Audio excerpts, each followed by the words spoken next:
dalamnya lautan akan kuarungi, gunung yang menjulang pastikan ku daki.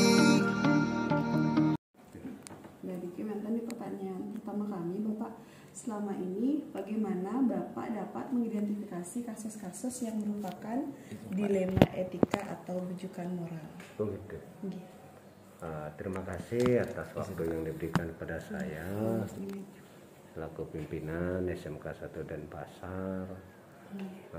Tetap memberikan apresiasi dan penghargaan kepada teman-teman di CGP, selalu mampu tidak ada hentinya untuk memotivasi diri menjadi lebih baik dan bermutu. Terkait dengan apa langkah-langkah atau apa yang tadi Identifikasi kasus-kasus yang merupakan itu, dilema etika. nah tentu kasus itu kita identifikasi dari yang sederhana sampai yang paling tinggi, yang paling rumit lah, yang paling ribet. Misalkan saja setiap standar yang ada, standar nasional pendidikan, dari standar SKL, standar ISI, kemudian standar penilaian, sampai standar pembiayaan, itu ada 8 itu akan kita identifikasi masing-masing.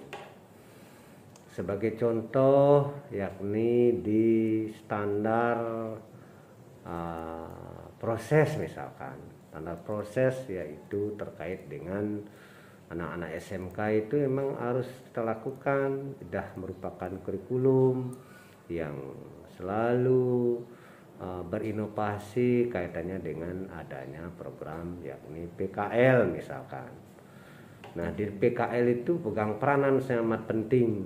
Nah, ada saja namanya anak-anak itu kan generasi kita itu dia tidak cocok misalkan di sana di tempat PKL-nya, diidentifikasilah di sana.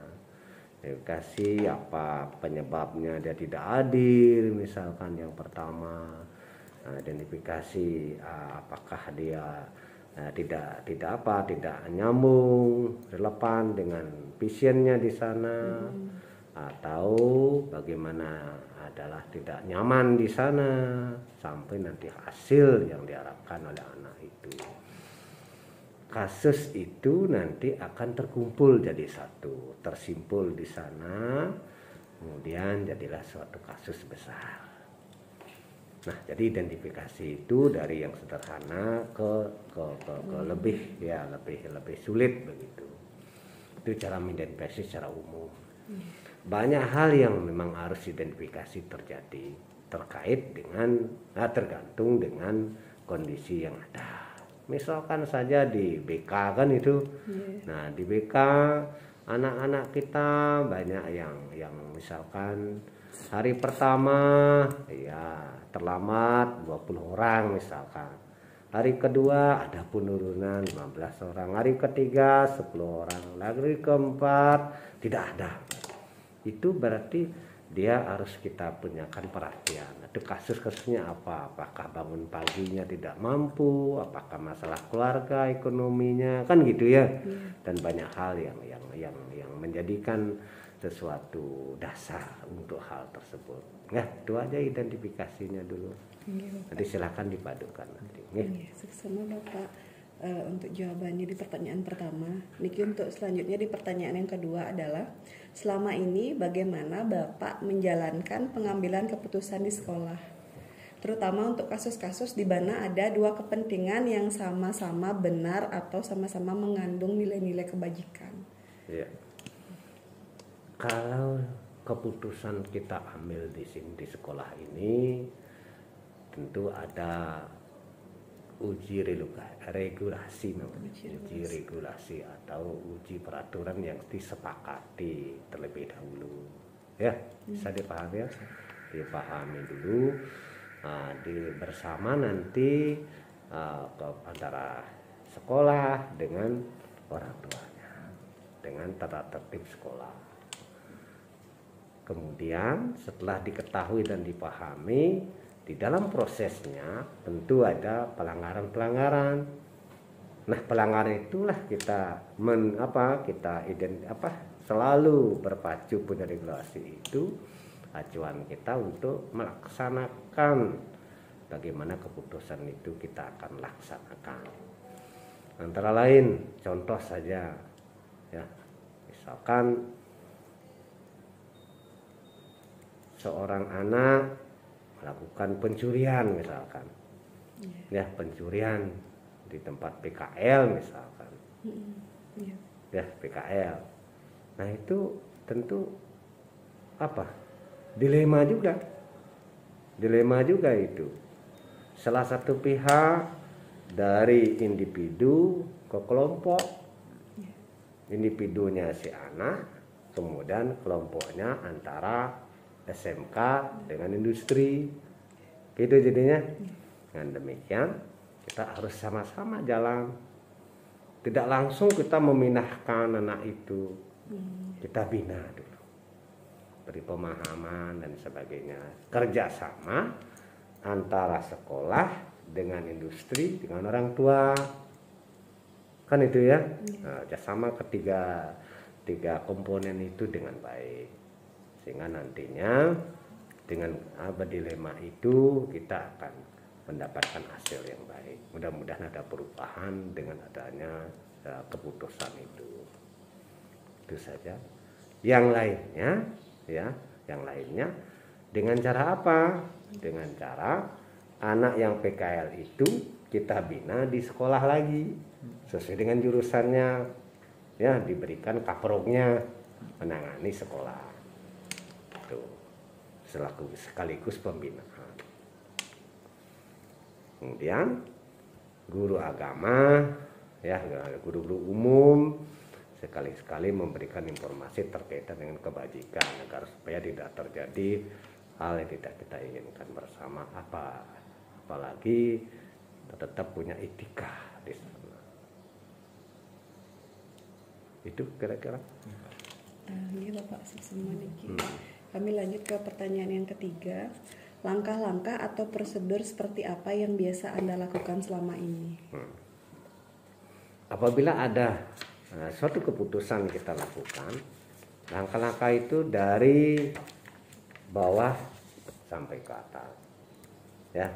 Bawah itu kalau siswa tentu dari guru yang mengajar, kemudian wali kelasnya, kemudian kaproknya, kemudian sama-sama antara wali kelas dengan guru BK di sana, barulah ditangani oleh waka bersama dan kepala sekolah terakhir dengan identifikasi data yang jelas, ya, data yang jelas di sana, sehingga nantinya suatu keputusan itu benar-benar punya dasar untuk dapat melakukan perubahan moralnya, ya, perubahan moralnya, etikanya si anak itu di dalam memutuskan sesuatu, agar supaya secara psikologis nanti ada kesejahteraan psikologis yang ada di sana dan membangun dirinya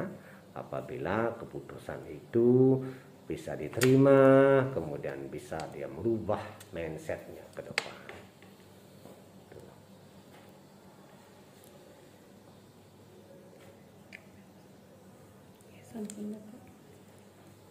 Saya lanjut untuk pertanyaan keempat, Bapak. Hal-hal apa saja yang selama ini Anda anggap efektif dalam pengambilan keputusan pada kasus-kasus dilema etika? Dalam kasus dilema etika, berarti dilema etika itu antara lawan, individu dan kelompok kan. Rasa ini keadilan dan rasa kasihan. Kemudian ada jangka panjang, jangka pendek, jangka panjang, kan itu. Nah, kita berpikir secara makro, apalagi sekolah kita sekolah besar, kita harus berpikiran jangka panjang harus kita pikirkan untuk generasi muda kita. Dari fasilitas sekolah harus kita lakukan secara bertahap, peningkatan, menyesuaikan dengan kondisi yang ada. Yang kedua juga kita lakukan yakni bagaimana mengupgrade SDM kita, ya, grup SDM kita di sekolah kita cinta ini.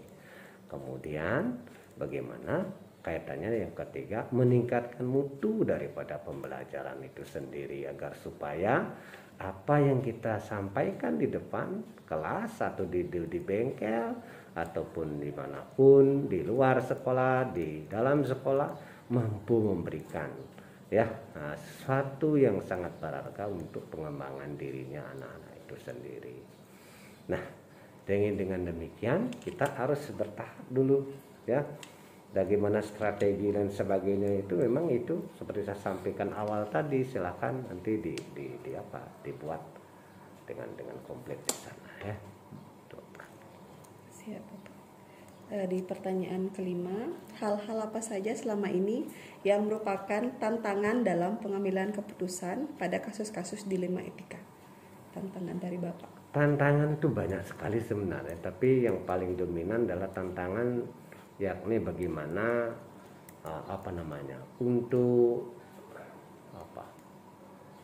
untuk memelihara bagaimana generasi muda itu tetap mampu untuk menjadi orang yang baik, ya, etika, kemudian moral, ya, kemudian yang lain-lainnya pendukung daripada rasa nyamannya antara sejenis dan tidak sejenis itu, akan terjadi interaksi sosial yang amat baik. Nah, itu yang diharapkan, ya, dari kepala sekolah, sehingga kalau tercipta kenyamanan di sekolah, ya, kita yakin apapun pembelajaran itu, ya, yang mengandung etika kebajikan itu akan tercipta. Yakin itu semuanya akan terjadi dan dengan kurun waktu tertentu.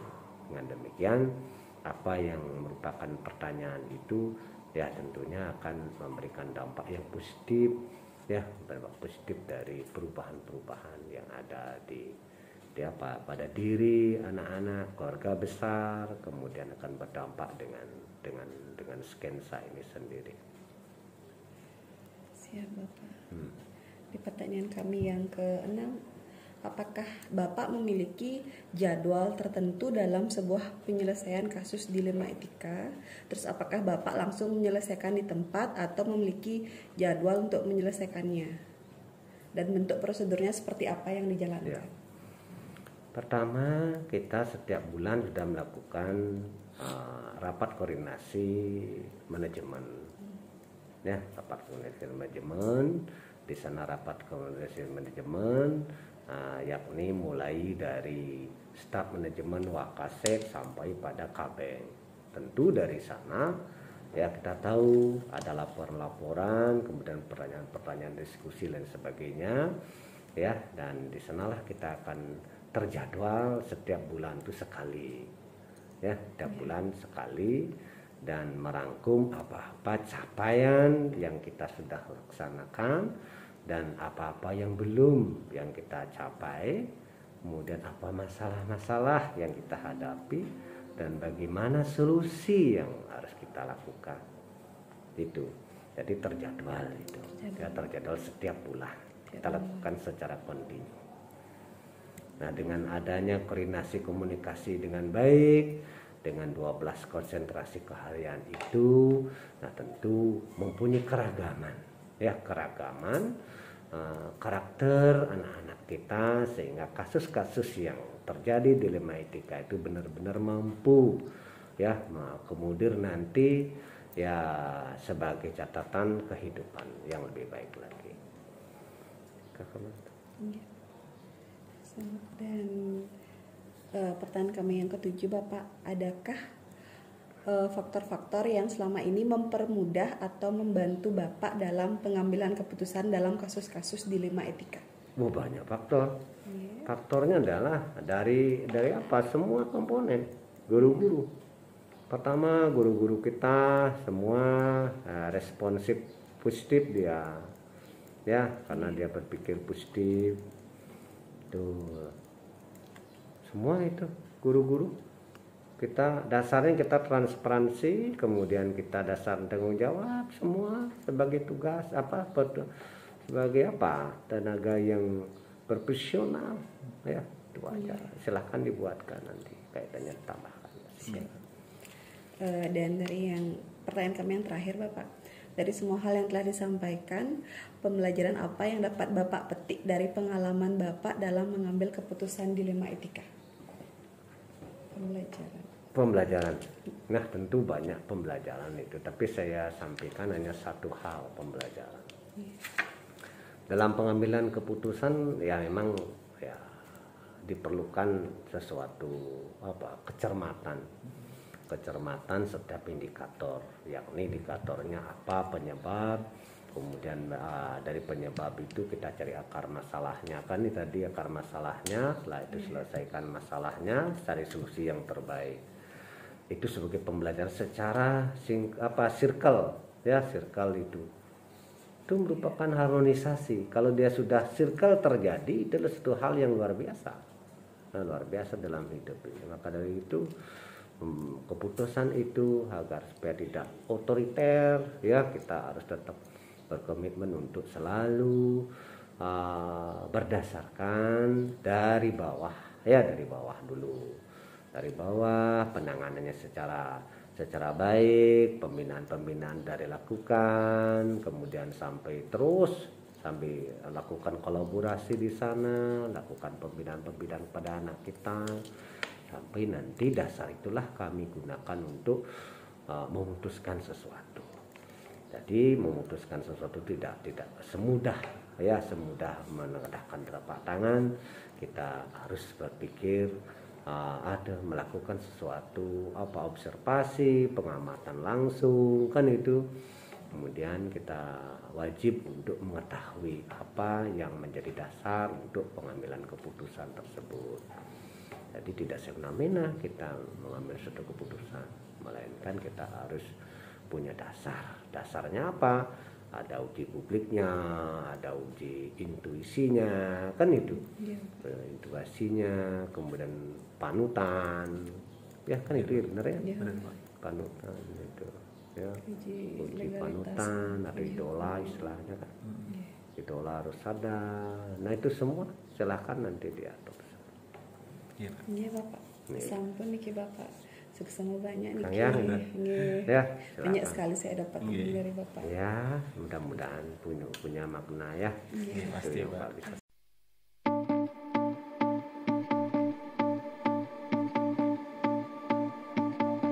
Dalamnya lautan akan kuarungi, gunung yang menjulang pastikan ku daki. Rintangan yang datang takkan menghalangi segala niat yang telah kita yakini. Kadang aku harus menyatu dan juga saling melengkapi untuk menggapai semua mimpi menjadi yang terbaik. Jangan pernah menyerah, menaklukkan dunia. Jangan berhenti untuk terus berjuang, jadi pemenang.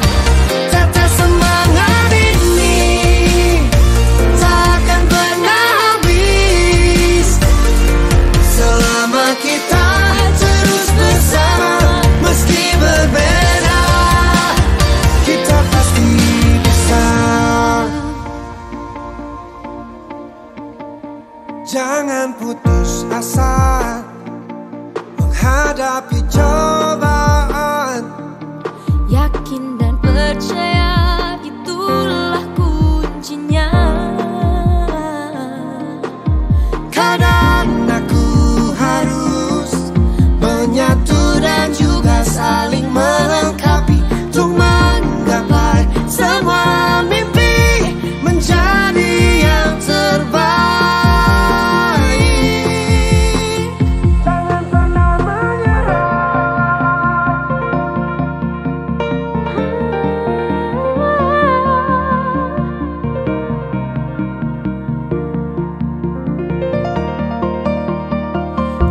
pernah